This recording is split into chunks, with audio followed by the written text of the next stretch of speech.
Thank you. Okay. All right. Since Dave was the smallest, it was decided he was the ride in the trunk. Normally the fresh cut of the crew gets the short end of the stick, but Rob stood at 6'3", and no way was I gonna try to pretzel his lanky ass. Tommy rode shotgun with me while the two idiots, Scott and Matthew, rode bitch, yapping away like chatty Cathy's.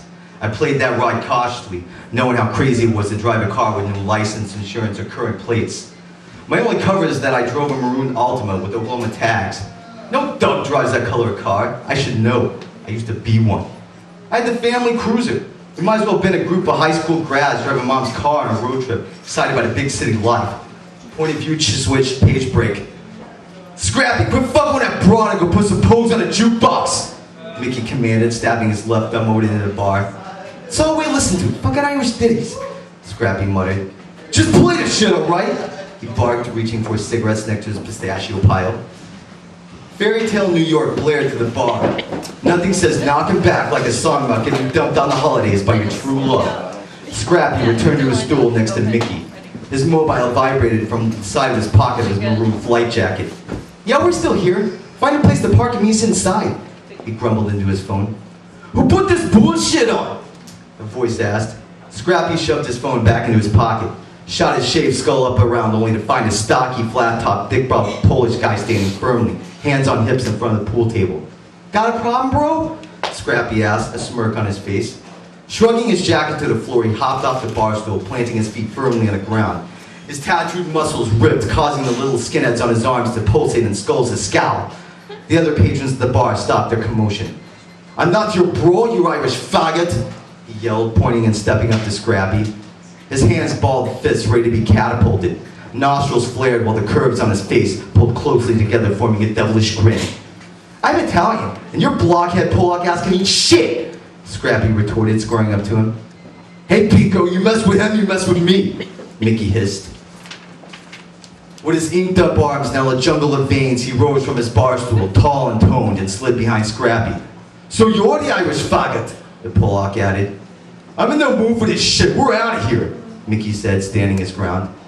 Yellow cock-sucking pussies, the Polak said as they turned their backs. This ain't over, Lego head, Scrappy growled, jerking his head around. They stormed out of the place. A group of miscreants approached them. Mick, where the fuck are you guys going? Tommy asked, face crumpled. We're leaving this shithole, Mickey said, blowing smoke, flicking his cigarette to the curb. Oh, fuck off to that. I just spent half an hour looking for parking. With Dave in the trunk, no less, Nick argued, pointing to the little guy who was stretching his limbs. Everyone can just head back, because this place is full of nothing but fucktards. You got a problem with that? Best of luck to you. I'm driving, he said and glared at Nick. Hey bro, it's your show, Nick said, tossing over the keys. Buttoned up and booted, the skinheads walked down Damon. Small lit old-style signs, which randomly hung among the buildings, fused out while weekend warriors dissipated from the main streets and disappeared into apartment buildings. The 7-Eleven sign down Roscoe shined so bright you could almost hear the electric currents burning within. The gang approached the car as Nick scratched at his scally-capped head, wondering how everyone was going to fit. Well, I guess someone could go in the trunk with Dave, Nick said, making configurative gestures.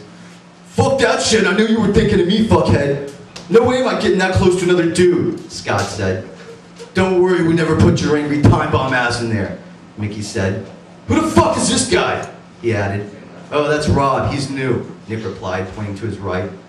So he's your friend, huh? Nick, this the fresh cut, Mickey grinned. What? I live all the way over in Wrigleyville, Rob said with arms spanned.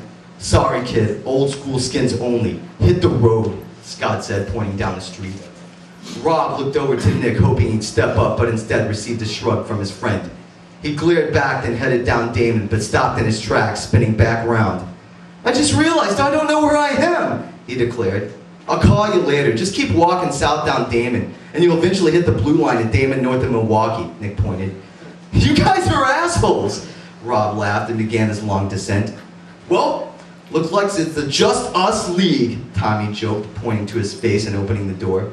Hold up there, super dork. It's my car, so your ass is riding bitch, Nick demanded, shoving his hand into Tom's chest.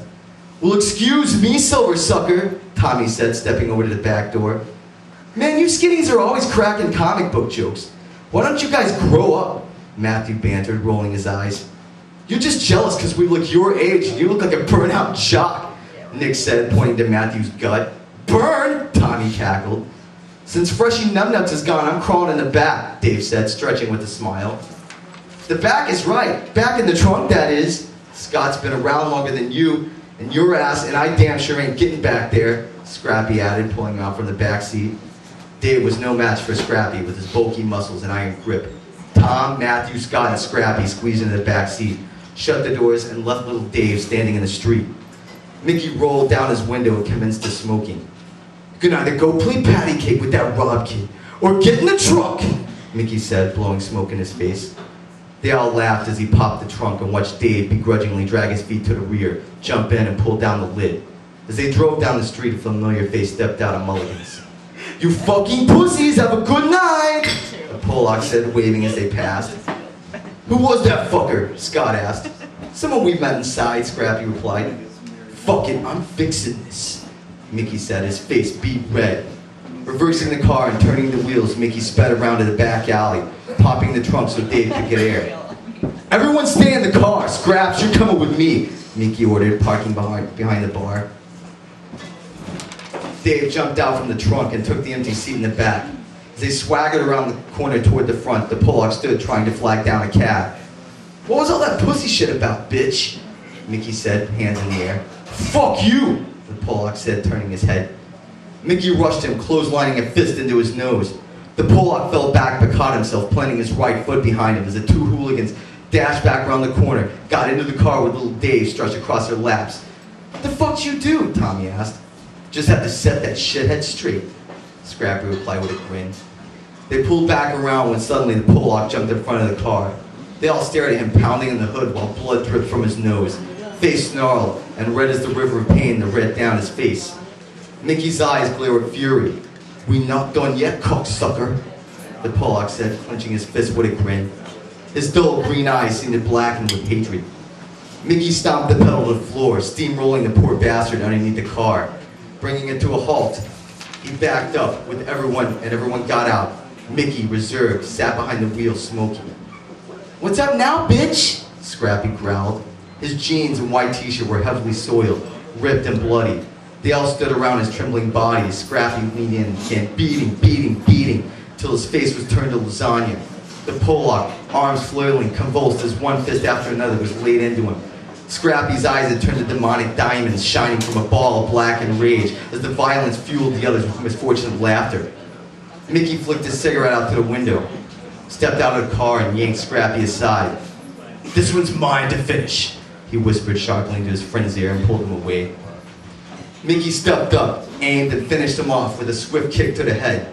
The deep puddles of blood that drowned the man's eyes spattered against the black leather as the underlying steel toe slammed in the soft, mushy part of his head. The alley dropped to a dead calm. Everyone's eyes bulged in their sockets as the Pollock's arms dropped to the ground. Nick gagged as the sweat emerged from the pockets of his face. He was not new to these acts, yet he had seen enough. There was too much blood in his life. It seemed to have been spilt on everyone and everything he knew. He felt it oozing and congealing within, weighting him down, heavier than his boots could carry. His heart had been compensating all these years, but tonight it could pump no more, growing weak as he stared at the pulverized pulp of a man who lay barely twitching before them. Get back in the car, Mickey scowled. Wait, you're gonna love this, Dave said, yellow teeth exposed. As he rolled the Pollock over with his boot, Dave reached into the back pocket of the body, pulled out his wallet, and swiped the cash. Thank you very much.